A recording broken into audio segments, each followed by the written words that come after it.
Assalamu alaikum dear students. I hope you are fine. Welcome to Psychology with Muqaddas and Psychical.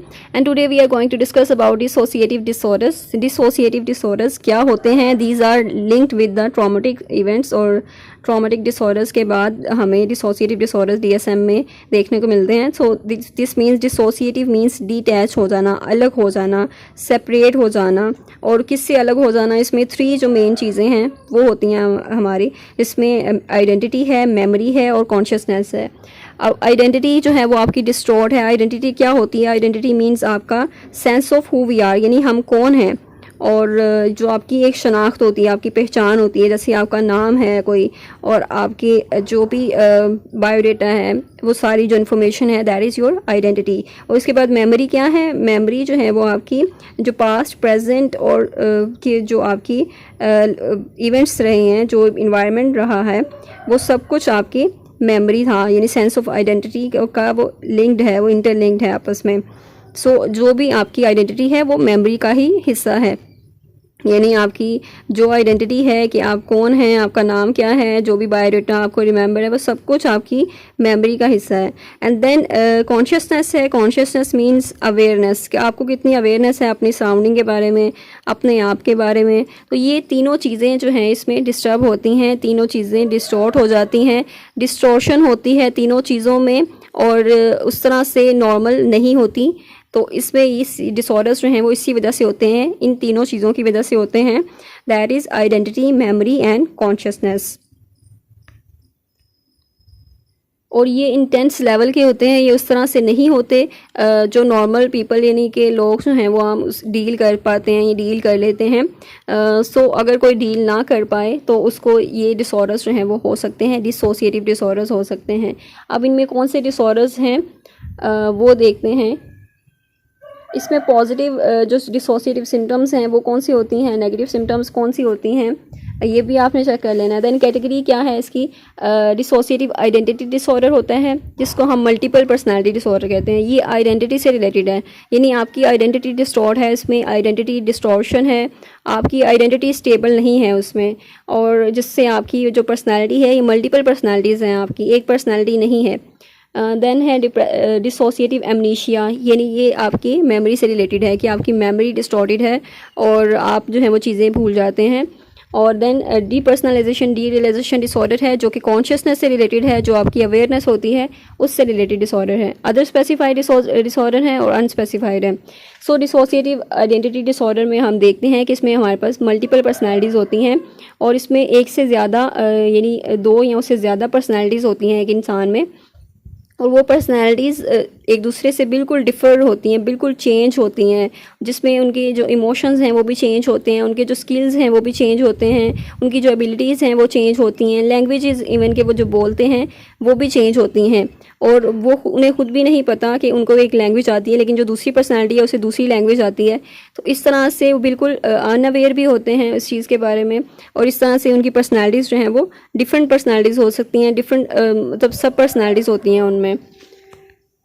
सो इसकी ये diagnostic criteria है जिसमें उन्होंने बताया कि पर्सनालिटी जो है वो किस तरह से चेंज होती है. परसेप्शन, मेमोरी और कॉग्निशन सब कुछ उसके साथ चेंज हो जाता है. इवन टोटली बिल्कुल न्यू पर्सनालिटी लगती है वो, और इस तरह टोटली चेंज लगता है बंदा कि वो बिल्कुल वैसा नहीं है. या हैंड राइटिंग इवन के मैच नहीं करती, हैंड राइटिंग्स अलग हैं, वॉइस अलग है, या फिर एक्सेंट अलग है, या कुछ इस तरह की जो स्किल्स हैं वो अलग हैं. सपोज वो एक सिंगर है एक पर्सनालिटी, और जो दूसरी पर्सनालिटी है वो सिंगर नहीं है, इवन कि उसकी आवाज़ इतनी बुरी है या फिर उसको बिल्कुल भी कुछ नहीं पता म्यूज़िक के बारे में या म्यूज़िकल टोन्स के बारे में.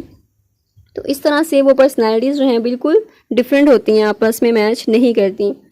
सो ये है कि इसमें डायग्नोस्टिक क्राइटेरिया आपने चेक कर लेना. नेक्स्ट है कि मल्टीपल सब पर्सनालिटीज़ जो होती हैं किसी इंडिविजुअल में, उसमें जो आपकी पर्सनालिटी किस तरह से अल्टर होती है उसको हम अल्टर्ड पर्सनालिटी कहते हैं, यानी चेंज्ड पर्सनालिटी कहते हैं उसको हम, कि एक इंसान है उसकी पर्सनालिटी जो है वो बिल्कुल चेंज हो गई है. तो पहली जो है उसकी पर्सनालिटी डिफरेंट है, दूसरी डिफरेंट है. इस तरह से मल्टीपल पर्सनालिटीज़ भी हो सकती हैं, 2 हो सकती हैं या 2 से ज़्यादा भी हो सकती हैं.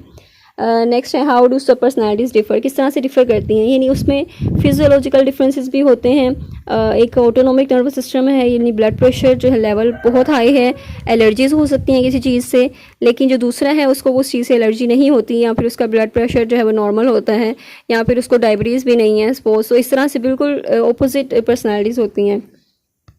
नेक्स्ट, हाउ डू सब पर्सनैलिटीज़ इंटरेक्ट, किस तरह से आपस में वो इंटरेक्ट करती हैं। तो सब पर्सनैलिटीज़ जो हैं इसकी डिफरेंट टाइप्स हैं इंटरेक्शंस की, जिसमें म्यूचुअली एमनेशिक रिलेशनशिप होता है। एमनेशिक मींस उनको आपस में जो म्यूचुअली मींस अपने एक दूसरे के बारे में उनको अवेयरनेस नहीं है। एमनेशिक उनको नहीं याद रहती कि उनकी पर्सनैलिटी चेंज हुई थी, या उसमें दूसरी पर्सनैलिटी भी है या तीसरी पर्सनैलिटी भी है। सो म्यूचुअली कॉग्नाइजेंट पैटर्न्स मींस जो उसमें म्यूचुअली हैं वो फेमिलियर पैटर्न्स हैं, यानी वो एक दूसरे से अवेयर हैं, उनको अवेयरनेस है कि वो दूसरी पर्सनैलिटीज़ भी हैं। वन वे एमनेशिक रिलेशनशिप में क्या होता है कि आप उससे अवेयर हैं लेकिन दूसरी जो है वो उससे अवेयर नहीं है, जो दूसरी पर्सनैलिटी टाइप्स हैं वो उससे अवेयर नहीं हैं। सो ये पर्सनैलिटी टाइप्स इंपॉर्टेंट हैं, पेपर में आ जाती हैं, या इससे रिलेटेड सिचुएशन दी जाती है जिसको आपने फिर सिनेरियो को आपने फिर देखना होता है, उसमें बताना होता है कि कौन सा ये कौन सी टाइप है उसकी। दैन डिसोसिएटिव एमनीशिया है, इसमें आप वो चीज़ें भूल जाते हैं जो भी आपकी पर्सनल इंफॉर्मेशन है, यानी एमनीशिया होता है। फॉरगेटफुलनेस की सिचुएशन है, एक आपकी मेमोरी डिस्टॉर्शन का ये डिसऑर्डर है। और इस तरह से कोई फिज़िकल कॉज भी नहीं होता कि आपको कोई एक्सीडेंट हुआ है या उसके बाद हुआ है, ये तो अचानक से ये डिसऑर्डर आपको हो जाता है एमनीशिया का।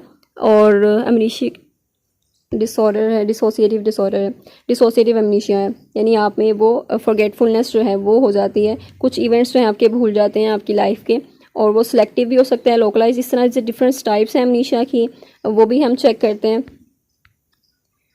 सो इसमें डिस्टर्बेंस जो है वो फिजियोलॉजिकल इफेक्ट्स की वजह से नहीं होती, बल्कि इसमें कोई फिजियोलॉजिकल कॉजेज़ नहीं है नज़र आते हैं आपको। सो डिसोसिएटिव एमनीशिया जो है इसकी डिफरेंट टाइप्स हैं, इसमें लोकलाइज्ड एमनीशिया है।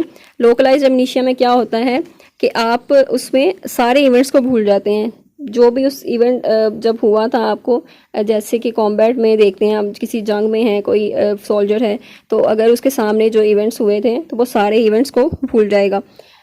इसको आप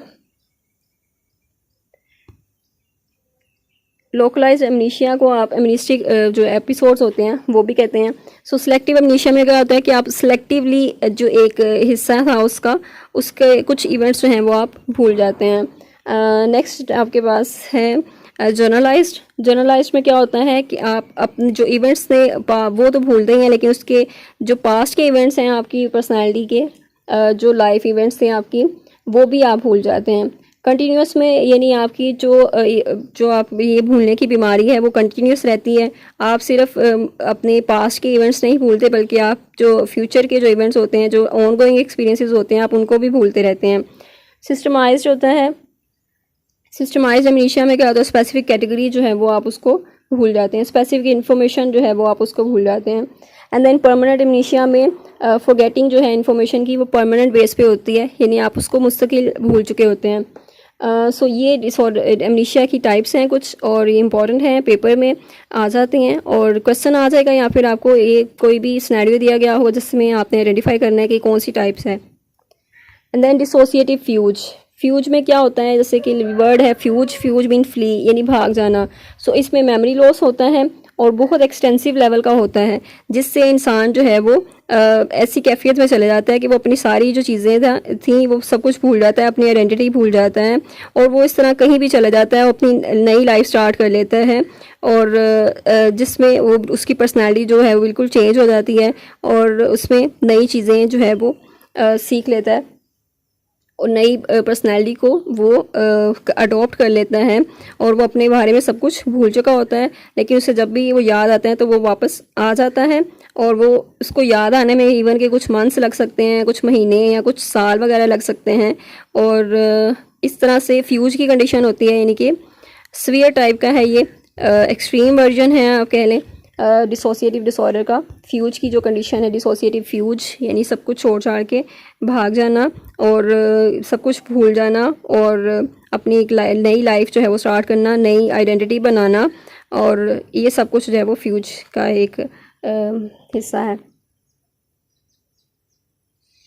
सो इसमें बताया गया है कि फ्यूज से रिलेटेड अगर आप में यानी जो डिसोसिएटिव फ्यूज अगर किसी को होता है तो वो रीगेन कर सकता है अपनी जो मेमोरीज़ हैं, और नेवर हैव अकरेंस, या फिर उसको दोबारा ये कभी भी नहीं हो सकता।